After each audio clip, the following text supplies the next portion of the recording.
এখান থেকে যাচ্ছিলাম আমি সিরাজগঞ্জ গোল চত্বর থেকে মাহফিল ছিল আমার এই যে রায়গঞ্জ না রায়পুর আছে এখানে ছিল ওনারা মোটরসাইকেলে দিয়ে গেল এই মোড়ে তখন বাসে আসতাম তখন কেবল দাখিল পরীক্ষা দিয়ে আলেমে পড়ি এই সময় ওই ছোটখাটো মিলাদ পড়তাম আমারে নিয়ে বাসে তুলে দিল বাসের গাড়ির ড্রাইভার এই যে নাটোর রোডে এই বনপাড়া এই রোডে যাওয়ার সময় রাস্তার মাঝে একটা কুকুর মরিয়ে পড়ে আছে কুকুরের উপর দিয়ে না দিয়ে বাম দিয়ে দিল গাড়ি ঝাঁকি দিয়ে ড্রাইভারকে বললাম আপনি এমন করলেন এক্ষুনি তো উল্টিয়েছেন আমার বসে দেখছেন একটা কুকুর মরে পড়ে আছে আমি আবার ডবল করে চাকা দেবো আমার বিবেক নেই আমি বললাম আরে ভাই তো মরা কুকুর এ কি মেরে ফেললে কি আর না মারলে কি ড্রাইভার আমার দিকে ঘুরে বলছো হুজুর আপনি কি আসলে হুজুর নাকি বেশ ধরেছেন আপনি কেমন হুজুর দেখছেন যে মরা কুকুর পড়ে আছে আমি ডবল করে গাড়ির চাকা চালাবো আমার বিবেক নেই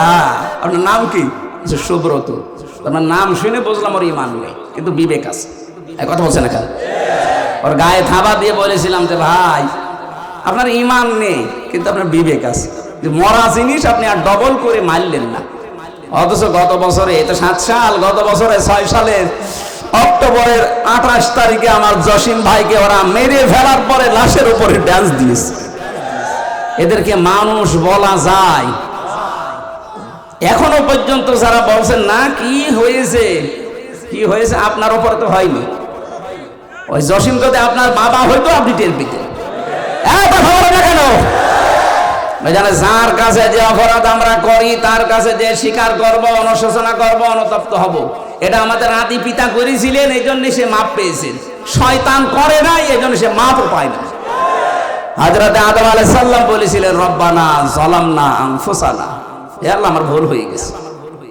আমি জুলুম করে ফেলেছি তুমি যদি আমার উপরে রহমত নাজিল না করো আমাকে যদি মাফ না করো তাহলে আমি ক্ষতিগ্রস্ত হয়ে যাব অন্যায় করার পরে স্বীকার করা আফসোস করা অনুশোচনা করা অনুতপ্ত হওয়া এটা আদম আলাইহিস সালামের খাসলত কথা বলেন না কেন আর অন্যায় করার পরে স্বীকার না করে আর্গুমেন্ট পেশ করা শয়তানের খাসলত ও বলেছিল আনা খায়রুম মিনহু খালাকতানি মিন নার ওয়া খালাকতাহু মিন তিন যে আমি একে সেজদা দেব মানে আমি আগুনের তৈরি আর ওটা মাটির তৈরি আমার ভেতরে পাওয়ার আছে শক্তি আছে আমি সব জ্বালিয়ে দিতে পারি আর ও তো মাটি উপরে থাকে ও তো ক্ষমতাই নেই শয়তান অহংকার করেছিল ক্ষমতার পাওয়ারে কিসের বলেন তাহলে শয়তান যদি ক্ষমতার অহংকার করার কারণে আল্লাহর কাছে দুইটা জিনিস থেকে চিরবঞ্চিত হয়েছে 1 নম্বরে শয়তান কোনোদিন ক্ষমা পাবে না 2 নম্বরে শয়তান কোনোদিন জান্নাত পাবে না এই 15.5 বছরে যারা ক্ষমতার দম্ভ দেখিয়েছিলেন বলেন তো এই শয়তানের সাথে মিলে যাচ্ছে কিনা আমি কোরআনে কারিমে একটা আয়াত পেয়েছি আল্লাহ পাক বলেন ফাতিলকা বুয়ুতুহুম খাওয়াতাম বিমা যালামু আল্লাহ যেন হাত দিয়ে দেখাচ্ছে হে নবী ওই যে ওই ঘরের দিকে তাকান ফাতিলকা বুয়ুতুহুম খাওয়াতাম বিমা যালামু ইন্না ফি যালিকা লাআয়াতাল লিকাওমি ইয়ালামুন এটা সূরা নামলের ভেতরে আছে 52 নম্বর আয়াত আপনি একটু তাকান না কেন আমি হাত দিয়ে দেখাচ্ছি ওই যে ওই ঘর যে ঘরে বসে জালেমরা দুর্বিসন্ধি করত আজ সারা বাংলাদেশের 64 জেলার অবস্থা এক যেখানে জালেমরা দুর্বিসন্ধি করেছে ইসলামপন্থী মানুষদের বিরুদ্ধে এই ঘরগুলো আজ আল্লাহ উজাড় গৃহ বানিয়ে দিয়েছে আমার কুষ্টিয়ার খবর বলছি সারা দেশের অবস্থায় কিন্তু একই আপনি তাকান এই ঘরগুলো আজ আল্লাহ মনে হচ্ছে হাত দিয়ে দেখাচ্ছে ওই দেখ হানিফের ঘরের দিকে তাকা টয়লেট বানিয়ে দিয়েছে জাতীয় টয়লেট আবু জাহেলের বাড়ি বানিয়েছিল আন্তর্জাতিক টয়লেট এখানে তো আর আন্তর্জাতিক মানুষ আসে না এর জন্য এটা বানিয়েছে জাতীয় টয়লেট ইনোর বাড়ি বানিয়ে দিয়েছে জাতীয় টয়লেট শুধু ওর বাড়ি না ওর চেহারা পর্যন্ত মানুষ এখন পচা ডিম মারছে এর চাইতে আল্লাহ কি দেখাবে আর বলেন তো এটা তো কুষ্টিয়ার খবর বললাম বাকি জেলাতে এর চাইতেও খারাপ অবস্থা বিশেষ করে ঢাকা এত জাঁকজমকপূর্ণ ছিল কালকে দেখলাম পেপারে এত জাঁকজমকপূর্ণ ছিল যে জায়গাটা শুধু যেতে পারলে অনেকে চুমা খেত সেই জায়গাটা এখন উজাড় গৃহ হয়ে গেছে এই 3 মাসের ভেতরে সেই জায়গা মনে হচ্ছে শয়তান বাস করে আপনি যেতে দেন এভাবে আর কিছুদিন ওই জায়গাটাও আমার মনে হয় আবু জেহেলের বাড়ির মতো আন্তর্জাতিক টয়লেট হয়ে যেতে পারে। কাবা শরীফ যখন তাওয়াফ করছিলাম 16 সালে, হঠাৎ আমি উপরে আসলাম, দেখে আমার পেটে ব্যথা করছে। এক পুলিশকে ডাক দিয়ে বললাম, ভাই আমি তো এতক্ষণ ভালোই ছিলাম, আমার নিজের ভাষা না ওর ভাষা দিয়ে, যে এখন আমার পেটে ব্যথা করছে, কারণ কি? পুলিশ আমারে বলছে, ইয়া হাজিউল হজ্জা তাই না বিলাদুকা। ও হাজি, দেশ কোথায়? যেহেতু মেন বাংলাদেশ, বাংলাদেশ থেকে এসেছি। আমার বলছে, আপনি জানেন না এটা কোন জায়গা? না তো। আবু জাহেলের বাড়ি, আপনি এখনো পায়খানা না করে দাঁড়িয়ে আছেন, তাড়াতাড়ি করে। যে কাজ করে দেখে আমার পেটের ব্যথা ভালো হয়ে গেছে। আমার তো মনে হচ্ছে এরকমই কিছু সামনে হতে যাচ্ছে, নাই তো আল্লাহ ফা তিলকা দিত না। তিলকার আগে ফা আছে, যারা আরবি গ্রামার বোঝে ওদের জিজ্ঞাসা করেন। বালাগাত মান থেকে ফা শব্দটা 13টা অর্থে ব্যবহার হয়। সত্যি যে সমস্ত ঘরে বসে দুর্বিসন্ধি হয়েছে জুলুম করার জন্য, ওই ঘরগুলো আল্লাহ বাস্তবে এভাবে দেখিয়েছে। ফা তিলকা বয়ুতুহুম, বাইতুনের বহুবচন বয়ুত, তার মানে এদেশে বহু ঘরে এরকম জুলুমের কথাবার্তা বলা হয়েছে, দুর্বিসন্ধি করা হয়েছে। এই আয়াতগুলো আমার মনে হয় সামনে আমাদেরকে আল্লাহ একেবারে খাপের খাপ, মমতাজের বাপ দেখাবে। এই কথা বলছে না কেন? আমাকে রাগ হয়ে গেল। এই জন্য ধারণা থেকে বেঁচে থাকবেন, উল্টা পাল্টা ধারণা করবেন না কারো উপরে। যাদের উপরে আন্দাজ এরকম তহমত দিচ্ছেন যে আকীদা খারাপ, আকীদা খারাপ, ওদের আকীদা পবিত্র কত আপনি টের পাচ্ছেন। আমি নিজে কাছে থেকে দেখেছি এই মানুষের আকীদা, বিশ্বাস, এদের যে আল্লাহর উপরে তাওয়াক্কুল, এই মানুষগুলোর যে ইখলাস, কাছে না থাকলে দূর থেকে খালি ফতোয়াই দিয়ে যাবেন। 5 দিন থাকেন তার কাছে, তার ইবাদতের মাত্রা কি আপনি এখনো টের পাননি। আন্দাজে সারা পৃথিবীর মানুষের মহব্বত আল্লাহ তার অন্তরের ভেতরে, তার মহব্বত সারা পৃথিবীর সৃষ্টি জগতের ভেতরে এমনি ঢুকিয়ে দেয়, কাজ করা লাগে। এই কথা বলছে না কেন? তার মতো চেহারার মানুষ নেই দেশে। কই তাদের উপরে তো মানুষের ভালোবাসা মহব্বত তৈরি হয় না? তৈরি হয় কেন?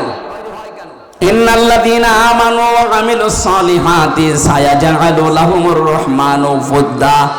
যারা ঈমান আনে, ঈমানের দাবি অনুযায়ী যারা ভালো ভালো কাজের আঞ্জাম দেয়, এখানে সালেহ শব্দটা আছে। সালেহ মানে কি বলেন তো? আমরা অনেকেই মনে করি সালেহ মানে নেককার, ভালো না। শুধু এতটুকু না, আধুনিক ব্যাখ্যা হচ্ছে সালেহ মানে যোগ্য। সালেহ মানে কি? এই বাংলাদেশের সত্যিকার অর্থে যারা ঈমান এনেছে, ঈমানের দাবি অনুযায়ী তারা এমন সালেহ, এমন যোগ্যতা সম্পন্ন মানুষ তৈরি করতে চাচ্ছে যারা এই দেশটা চালাতে পারে। আমি নাম নিলাম না, আপনি একটু খোঁজ করে দেখেন। সালেহ শব্দের ব্যাখ্যাটা তারা বাস্তবে আজ দেখাচ্ছে। আজ আমাদের চিকিৎসা বিভাগে লোক নেই, তারা লোক তৈরি করছে। বিচার ব্যবস্থায় লোক নেই, তারা লোক তৈরি করছে। প্রশাসনে লোক নেই, তারা লোক তৈরি করছে। আর উল্টা পাল্টা লোক না, যোগ্যতা সম্পন্ন লোক। এই কথা বলে না কেন? সালেহ শব্দটা তারা বুঝেছে। আর এটার জন্য যাদের বই লেখাপড়া করা লাগে তাদেরও আকীদা খারাপ বলেন। এই সালেহ শব্দের আধুনিক ব্যাখ্যা পেয়েছি 20 শতাব্দীর মুজাদ্দিদ সাইয়্যিদ আবুল আলা মওদুদী রাহমাতুল্লাহ আলাইহি, তার লিখিত বই থেকে এই মানুষগুলো এই ব্যাখ্যা পেয়েছে। এই জন্যই তো তারা এখন সালেহ শব্দটাকে বাস্তবে রূপ দেওয়ার চেষ্টায় আছে। আমরা শুধু মসজিদের ইমাম ভালো এটা জানি, মাদ্রাসার মুহতামিম ভালো, অধ্যক্ষ ভালো জানি, কিন্তু আমরা চাই ডাক্তারও যেন রাজশাহীর ডাক্তার ফাতেমা সিদ্দিকার মতো হয়, ডাক্তার যেন ফরিদপুরের ডাক্তার শাহিন জর্দারের মতো হয়, ডাক্তার যেন খুলনার ডাক্তার মতিয়ার রহমানের মতো হয়। এইরকম ডাক্তার বানাতে চায়, যোগ্য এবং সৎ। এই কথা বলেন না কেন? এই কর্মকাণ্ডে যারা নিজেদেরকে ইনভলভ করবে, আল্লাহ বলেন সায়াজআলু, সিন দিয়েছেন, সায়াজআলু লাহুমুর রহমানু ফুদ্দা। সৃষ্টি জগতের ভেতর একটা মহব্বত আমি আল্লাহ তার প্রতি তৈরি করে দেব। আমি তো বাস্তবে তাই দেখতে পাচ্ছি। লোকটা সেখানে যাচ্ছে আজ পঙ্গপালের মতো, মানুষ ভালোবাসায় একটু দেখার জন্য, শুয়ে দেওয়ার জন্য পঙ্গপালের মতো ছুটতেছে। কেন? তারা দেখা যায় না টিভিতে, তারা দেখা যায় না মোবাইলে। এই সমস্যা কি? শেষ করে দেবো? এটা দিলেন কেন? এখন কমন সেন্স নেই আমার? কেন? কি সমস্যা কি? আপনি কথা শুনছেন না? তাহলে আমি কিন্তু জিজ্ঞাসা করবো সালেহ মানে কি?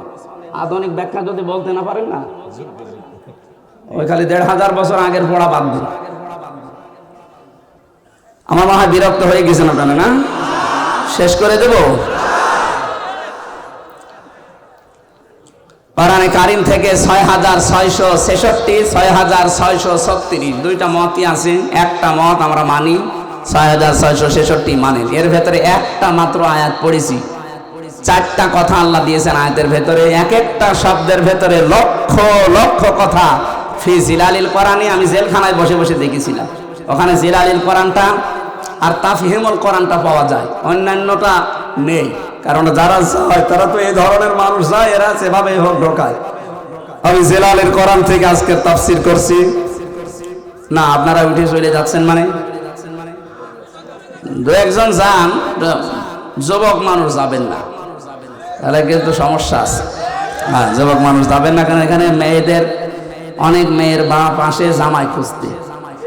এখন আপনি যদি 1-1.5 ঘন্টা 2 ঘন্টা পরে চলে যান, ও বলবেন না, এর কাছে মেয়ে বিয়ে দিলে মেয়ে জাহান্নামে যাবে। এই জন্যে আপনি নিজের পায়ে নিজে কোড়াল মারবেন না, অন্তত কিছুক্ষণ বসেন, কষ্ট হলেও। 1-1.5 ঘন্টা আপনি যদি বসে থাকতে না পারেন, আপনার বিয়ে করলে আপনার বউ মনে হয় টেকবে না, শেষে এই সিরাজগঞ্জের বদনাম হবে। নাকি? আমি আর নিচে নামলাম না, তেলাওয়াত করছি, জবান খুলে সবাই পড়বে না। আউযু বিল্লাহি মিনাশ শাইতানির রাজিম, বিসমিল্লাহির রহমানির রহিম, ইয়া আইয়ুহাল্লাযীনা আমানু রুকউ ইলা আখিরি আয়া। এ পর্যন্ত থাক আজকে। এই ইরকাউ রুকু শব্দের যত ব্যাখ্যা আছে আমি টপ টু বটন চেষ্টা করব বলার। বাকি অসজুদু, ওয়াবুদু, আফআলুল খায়রা, এই 4টা। এখনো বেলকুচিতে 2টা মাহফিল আছে, এক জায়গায় অসজুদু নেব, এক জায়গায় ওয়াবুদু রাব্বাকুম। আফআলুল খায়রা এটা আরো বিস্তারিত। ভালো কাজ বলতে ধোকা খাই আমরা, ভালো কাজ কি আমরা এখনো জানি না অনেকে। আমরা চেষ্টা করব বলার। প্রথমটা শুরু করছি। আল্লাহ ডাক দিয়েছেন এখানে কোনো বেঈমানকে না, ইমানদারকে। সুতরাং বেঈমান যদি থাকেন আপনি চলে যান, ওই যে চলে যাচ্ছে চলে যান। না না, বেঈমানের জন্য আজকের আয়াত না, আজকের আয়াত ইমানদারদের জন্য। যান আপনি তাড়াতাড়ি চলে যান। এখন প্রশ্ন আসতে পারে, আমার যে ইমান আছে আমি কিভাবে টের পাবো? আমার যে বিশাল জোব্বা গাই, আমার মাথায় পাগড়ি, এত বড় টুপি, আমার ইমান নেই মানে? না, ইমান আছে কিনা সাহাবী প্রশ্ন করলেন। বিশ্বনবী বললেন, ইদা সাররাতকা হাসানাতুকা ওয়া সাআতকা সাইয়্যাতুকা ফাআনতা মুকমিন। মুসলিম শরীফের হাদিস। যখন তোমার ভালো কাজগুলো তোমাকে আনন্দ দেবে আর অন্যায় কাজ করলে ভেতর থেকে একটা বাধা আসবে, তখন বুঝবে তোমার ইমান আছে। আপনি এবার বলেন তো, যে আপনার অন্যায় কাজ দেখলে আপনার কি ভেতর থেকে একটা বাধা আসে? না, আসে না। যাদের মোবাইলে বললাম উল্টা পাল্টা সিনেমা আছে, নভেল নাটক আছে, থিয়েটার আছে, যাদের উল্টা পাল্টা ছবি আছে, নিজে দেখলে আনন্দ লাগে, এই মুরব্বি দেখলে আপনার লজ্জা লাগে, তো এইরকম জিনিস থাকার পরেও আপনার মনে বাধা দেয় না, তাহলে আপনার ইমান থাকলো কি করে? বলেন না কেন? এই জন্য বলছে বাড়ি যাওয়ার আগে দয়া করে ডিলিট করে দিন, আর এই নিয়ত করে যান যে যতদিন বেঁচে আছি যেটা দেখা জায়েজ নেই চোখ দিয়ে, আমি মরে গেলেও দেখবো না। এক কথা বলেন না কেন? এটা শুধু আপনারা, আমার দরকার নেই। আমি সহ যারাই আছি অন্তত এই গোনা থেকে, চোখের এই গোনা থেকে আমরা আজকে মোবাইলটাকে পবিত্র রাখি। আমার এর ভেতরে আন্তর্জাতিক স্কলার যারা, বিশেষ করে ডক্টর নোমান আলী খান, ডক্টর জাকির নায়েক, আর আমার খুব বাংলাদেশের সাজ্জাদ কামাল উদ্দিন জাফরি হাফিজাহুল্লাহ, ওনার লেকচার আছে। বাকিটা আমার মেয়ের কয়েকটা ছবি আছে, অন্য কিছু আর নেই। আর আপনার মোবাইলে খালি পরিমণির ছবি। এরকম মোবাইল দেশে নেই, বাড়ি যাওয়ার আগে ডিলিট করে দিন। ভালো কাজ যাদের আনন্দ লাগে না, অন্যায় দেখলে যাদের ভেতর থেকে একটা বাধা আসে না, ওর জুব্বা যত বড় হোক, ও যত বেলা জিকির করুক, ওর ঈমান নেই। আমি আশা করি এই ছোট্ট কথা আপনি বুঝে ফেলেছেন। এবার আল্লাহ ঈমানদারকে ডাক দিয়ে ঘোষণা দিচ্ছেন, ইরকাউ, রুকু করো। রুকু করো এই শব্দ বললে আমরা বুঝি এভাবে মাথা ঝোঁকানো না। রুকু শব্দের প্রধান অর্থ 2টা। কোরআনে কারিমে এটা 42-43 নম্বর আয়াত সূরা বাকারা আছে, ওয়া আকিমুস সালাতা ওয়া আতুজ যাকাতা ওয়ারকাউ মা'আর রাকিঈন। আল্লাহ পাক বলেন নামাজ কায়েম করো, সম্পদ থাকলে যাকাত আদায় করো, আর রুকুকারীদের সাথে রুকু করো। তার মানে জামাতে হাজির হয়ে নামাজ পড়ো। এখানে রুকু মানে জামাতে হাজির হয়ে নামাজ পড়া, এক নাম্বার। দ্বিতীয় নাম্বার আমি পেয়েছি, এটা আছে সূরা মুমিনুনের ভেতরে। কোন মানুষ যদি রুকু সত্যিই করে না, সূরা জুমারের ভেতরে আছে 53, 54, 55 নাম্বার আয়াত। কোন মানুষ যদি সত্যিই রুকু করতে চায়, অবশ্যই সে মানুষের উচিত এই যে রুকু করলেন নামাজের জন্য, রুকু করার জন্য দাঁড়িয়ে গেলেন যে কাতারবদ্ধ হয়ে, অরকাউ মা'আর রাকিঈন, রুকুকারীদের সাথে রুকু করো জামাতবদ্ধ হয়ে, এই কাজটা করো। একা রুকু করার চাইতে জামাতে রুকু করলে 27 গুণ সওয়াব বেশি হয়। কয় গুণ? এই 27টা পয়েন্ট ওখানে লেখা আছে। আপনি এখানে আল্লাহর একটা বিধান মাত্র পালন করবেন, রুকু। কি পালন করবেন? এই রুকুটা পালন করার জন্য যখন দাঁড়িয়েছেন কাতারবদ্ধ হয়ে, একবারের জন্য মনের ভেতরে চিন্তা আসে যে আমার দুই দিকেই দাঁড়াবে জামাত ইসলাম। যদি বিএনপি, আওয়ামী লীগ, জাতীয় পার্টি, চরমনার কেউ দাঁড়ায়, পরে আমি পেছনে দিয়ে দেব। আসে মনের ভেতরে আসে? এখানে তো আসে না। এই শিক্ষাটা আপনার ব্যক্তি, পরিবার, সমাজ, রাষ্ট্রে নিয়ে যাওয়া লাগবে। এখানে আল্লাহর একটা বিধান পালন করার জন্য যেমন সবাই এক হয়ে গেছি, এখান থেকে বের হয়ে যে 27টা সওয়াব এমনি দেবে না, 27 গুণ সওয়াব এমনি পাওয়া যাবে না। 27টা শিক্ষা আল্লাহ দিতে চান। এই 27টা শিক্ষা আমার পরিবারে, সমাজে, রাষ্ট্রে আমি মিলাবো, এর নাম রুকু। এই রুকু যদি আজ বাংলাদেশে আমরা সত্যি মেনে চলতে পারতাম, 27 গুণ সওয়াবের জন্য যারা এই ফজরের নামাজে কষ্ট করে উঠে শীতের সময় যান, এই 53 বছর সময় লাগার কথা ছিল না। রুকুটা বুঝলে 53 বছর আগেই এই দেশের রুকু রাষ্ট্রীয়ভাবে কায়েম হয়ে যেত। ওইটাই চাই আমরা। রুকু শুধু নিজে নিজে করবেন মানে, জামাতবদ্ধ হয়ে রুকু করেন। পরিবার, সমাজ, রাষ্ট্রে সব জায়গায় আল্লাহর রুকু আপনি কায়েম করবেন। কোরআন পড়ার যে সমস্ত হকগুলো আছে তার ভেতরে দ্বিতীয় হক এইটা, মান ক্বারাআল কুরআনা ফাস্তাযহারাহু, যে ব্যক্তি কোরআন পড়ে আর কোরআনকে যারা বিজয়ী করার জন্য চেষ্টা চালায়। এজহার মানে শুধু প্রকাশ করা না, এজহার মানে শুধু স্পষ্ট করা না, এজহার মানে দাঁড় করানো, এজহার মানে কায়েম করা, এজহার মানে প্রতিষ্ঠা করা, এজহার মানে বিজয়ী করে দেখানো। 53 বছরে আজও আমরা রুকু করতে আসি, কিন্তু কোরআনে কারিমকে আজও বিজয়ী করতে পারিনি। কথা বলেন না কেন? এটা অনেকে রাজনীতি মনে করে আপনি দূরে থাকেন। কোন কারণে থাকেন আমি খুঁজে পাইনি। কোরআন পড়ছে সওয়াবের নিয়তি, অথচ কোরআনকে এজহার করার জন্য, বিজয় করার কোনো চিন্তা ভাবনা নেই। এগুলো বোঝাতে গেলেও বলে হুজুর এটা দুনিয়ার কাজ, রাজনীতি। এটা রাজনীতি হয় কি করে?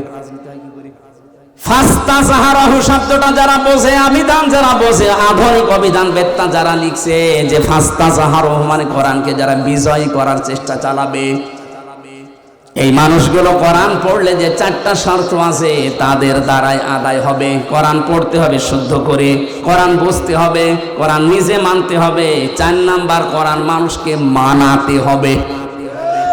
এই জন্য আমরা যারা রুকু, আল্লাহর নির্দেশ, রুকু করতে চাই, এখন থেকে রুকু করলে যেহেতু 27 গুণ সওয়াব হয়, রুকুকারীদের সাথে রুকু করলে এই 27 গুণ সওয়াব নিতে হলে পরিবার, সমাজ, রাষ্ট্রে 27টা শিক্ষা মেলানোর দরকার আছে না নেই? পরিবারের শিক্ষা কি রুকুর? সম্মানিত মা বোন যারা এসেছেন, দেখলাম বহু মহিলা বসে আছে বিভিন্ন জায়গায়। মা বোনদের রুকু হচ্ছে শুধুমাত্র মাজা ঝুঁকিয়ে না, এটাই শেষ না। আপনি 4টা কাজ করবেন দুনিয়াতে: নামাজ পড়া, রোজা রাখা, আর কালো বোরকা পরলেই মনে করছেন আমি জান্নাত পেয়ে গেছি, জীবনও না। নেককার সব যোগ্য মহিলা জান্নাতের জন্য, যোগ্যতা সম্পন্ন হওয়ার জন্য 4টা কাজ করা লাগবে। তিরমিজি শরীফ। 1 নাম্বার, ইদা নাজারা ইলাইহা সাররাতুহু, যখন আপনার স্বামী বাইরে থেকে এসে আপনার দিকে তাকাবে, স্বামীকে আনন্দ দেবেন। কথা বুঝতেছেন? এই শব্দটা আজ বাংলাদেশে নেই। স্বামী বাইরে থেকে এসে পরিবারে আনন্দ পায় না, এই জন্যই বাধ্য হয়ে পরকীয়া প্রেম করে। দেখলেন? হ্যাঁ, এরা যে পায় না, পরকীয়া প্রেম করে। সম্মানিত মা বোনেরা, কার স্বামী জি বলেছে আপনি শুনতে পেয়েছেন? আজকে থেকে একটু বাড়িয়ে দেবেন আদরটা। 2 নম্বরে ওয়াইদা গাবা আনহা হাফিজাতুহু, স্বামী যখন বাইরে যাবে তখন স্বামীর সম্পদ, স্বামীর সন্তান, নিজের ইজ্জত, সতীত্ব, নিজের লজ্জাস্থান, শরীর এগুলো হেফাজত করে রাখবেন। অথচ অধিকাংশ মেয়েরা এখন স্বামী বাইরে গেলে দিন পায়। কথা বলে না কেন? মেয়েরা মোবাইলেও যদি কথা বলে, কোন ধাঁচে কথা বলবে আল্লাহ কোরআনে দিয়েছেন।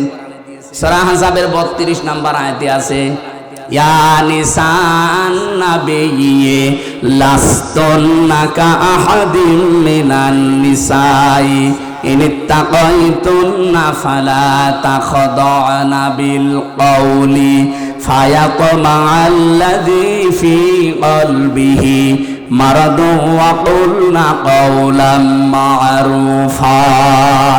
এটা তাফসীরে খাজেনে আছে। আমি যা বলছি অধিকাংশ ফি জিলালিল কোরআন থেকে, আর এইটা আছে তাফসীরে খাজেনে। আল্লাহ ডাক দিয়েছেন, হে নবীর স্ত্রীরা, পর্দার আড়াল থেকে। তখন নাই পর্দার আড়াল থেকে, কিন্তু এখন অর্থ হবে মোবাইলে, ফ্যাক্সে, ফোনে। যদি আপনি ফোনে কারোর সাথে কথা বলেন, কথা বলবেন সত্য কথা, মিথ্যা বলবেন না, কিন্তু ভাষা হবে রুক্ষ সূক্ষ্ম। গরম দিয়ে এমন ভাবে কথা বলবেন, ওই পারে যে আছে ওর মনের ভেতরে যদি গুড়ও থাকে, ওই এমনি তো অবাক করে নেবে। কথা বলে না কেন? হ্যাঁ, শুধু 14 জন পুরুষ বাদ দিয়ে, 14 জন পুরুষ যাদের সাথে আপনার বিবাহ করা হারাম, আপনার আপন ভাই, আপনার বাবা, আপনার বোনের ছেলে, আপনার ভাইয়ের ছেলে। আমি কথা বোঝাতে পেরেছি কিনা বলেন? এই 14 জন আছে সূরা নিসার 21-22 নম্বর আয়াতের তাফসিরে পাবেন। এই 14 জন পুরুষ মানুষ বাদ দিয়ে যদি কাবার ইমাম আব্দুর রহমান সুদাইসিও কল দেয়, আপনি কথা বলবেন সঠিক কথা, কিন্তু ভাষা এমন করবেন। কথা বুঝতেছেন? বলেন তো, স্বামী বাইরে গেলে এরকম করে মেয়েরা, আবার দিন পেয়েছে এমন কায়দায় কথা বলে, ওই পাশে যে আছে ও মনে করে কাজ হচ্ছে। 2 দিন 5 দিন 1 মাস 2 মাস পরে দেখা যাচ্ছে 2-3 সন্তানের মাকে নিয়ে উনি আল্লাহর রাস্তায় পালিয়ে গেছে। না, এটা করা যাবে না। 3 নাম্বারটা বলার জন্য আমি রুকুর ব্যাখ্যায় হাদিসটা নিয়ে এসেছি। তাই ভালো করে শোনেন। অতুইনু আলা দীনি যাওজাতিহা, আপনার স্বামী যদি দ্বীনের কাজ করে, দিন প্রতিষ্ঠার কাজ করে, মানবতার পক্ষে কাজ করে, স্বামীকে সময় দেবেন, স্বামীকে ছাড় দেবেন, স্বামীকে উদ্বুদ্ধ করবেন। কিন্তু অধিকাংশ মেয়েরা এই লাইনে নেই। ওর স্বামী দিনের একামতে দিনের কাজ করে, দিন প্রচারে কাজ করে, মানবতার সেবা করে, আরো বাধা দেয়। আপনি নামাজ পড়ে রোজা রেখে কালো বোরকা পরেও জান্নাত যেতে পারবেন না। 4 নাম্বারটা হচ্ছে, স্বামী যেটা পছন্দ করে ওটা যদি জায়েজ হয়, জীবন থাকতে আপনাকে ওইটা মেনে নেওয়া লাগবে। আমি স্বামী, যত স্বামী এখানে আছে, প্রত্যেকটা স্বামী আমরা চাই বিয়ের পরে যেন আমাদের মা বাবা আমাদের সাথে থাকে। আমি খেয়ে থাকি না খেয়ে থাকি, আমার মা বাবা সাথে থাকবে। কথা বলে না কেন? কিন্তু 100টার 98টা মহিলা এটা চাই না। এটা চাই না, তার কারণ আছে, একে শুধু পানি পড়া দেয় এর মা আর ওর বড় বোন, ওখান থেকে বারবার শুধু কান পড়া দেয়, আর কতদিন থাকবি, আলাদা হয়ে যা। এই কথা বলছে না? এরকম ছোট মনের বউ আছে? কার আছে হাত তোলেন তো? একজনের আছে। সম্মানিত ভাই, সম্মানিত মা বোনেরা, না আপনার রুকু হচ্ছে না। কিসের রুকু করেন আপনি? যে 4টা বললাম, একটাও মিলাতে পারলেন না। আশা করছি এই 4টা কথা মেনে নেবেন। এই রুকু যদি এভাবে আমরা পয়েন্ট আকারে দুনিয়াতে করতে পারতাম, এই পৃথিবীর চিত্রই পাল্টিয়ে ফেলতে পারতাম। আর আমরা ওই রুকুই চাচ্ছি সামনে ইনশাআল্লাহ। আমি জেলে বসে মাওলানা মামুনুল হকের সাথেই ছিলাম। আমিরে জামাত ডাক্তার শফিকুর রহমান 4 দিন ছিলেন আমার সাথে। সেক্রেটারি জেনারেল অধ্যাপক মিয়া গোলাম বড়ুয়া প্রায় 1.5 বছর ছিলেন আমার পাশে। এই সমস্ত মানুষ থেকে বিশেষ করে জীবন্ত শহীদ এটিএম আজহারুল ইসলাম, এই মানুষটাকে আমি 3টা বছর, উনি ছিলেন ফাঁসির কন্ডেম ছেলে, মাঝে মাঝে আদর করে আমাকে বই পাঠাতেন, প্রোডাক্টিভ মুসলিম, মধ্যম পন্থা, এমন এমন সুন্দর সুন্দর বই। ওনার কাছে প্রায় 150-এর উপরে বই আছে। আমাকে বলতেন, হামজা আমি তো বাইরে যেতে পারি না, তুমি যদি যেতে পারো এই কথাগুলো জাতিকে পড়ে পড়ে শোনাবা।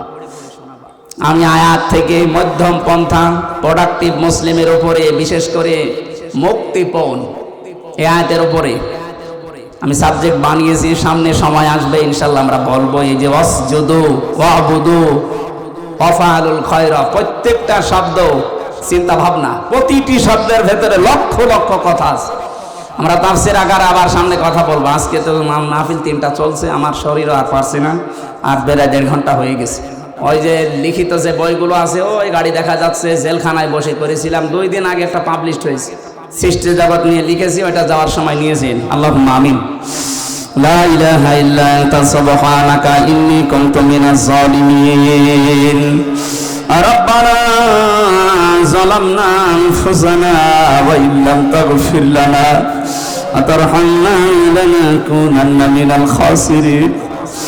রব্বুল আলামিন, চাতক পাখির মতো তোমার বান্দা বান্দিরা কোরআনের কথাগুলো শুনছিল, যতটুকুই বলেছি এগুলো তুমি আমাদের প্র্যাকটিক্যাল লাইফে আমল করাও, তৌফিক দাও। এ বিশাল আয়োজনে যারা শ্রম দিয়েছে, টাকা পয়সা দিয়ে জান্নাত সাজিয়েছে, আল্লাহ এদের জন্য তুমি জান্নাত বরাদ্দ করে দাও। আগামীতে কোরআনের প্রচারের জন্য অনুষ্ঠানটা আরো বিশাল আকারে কবুল করে নাও।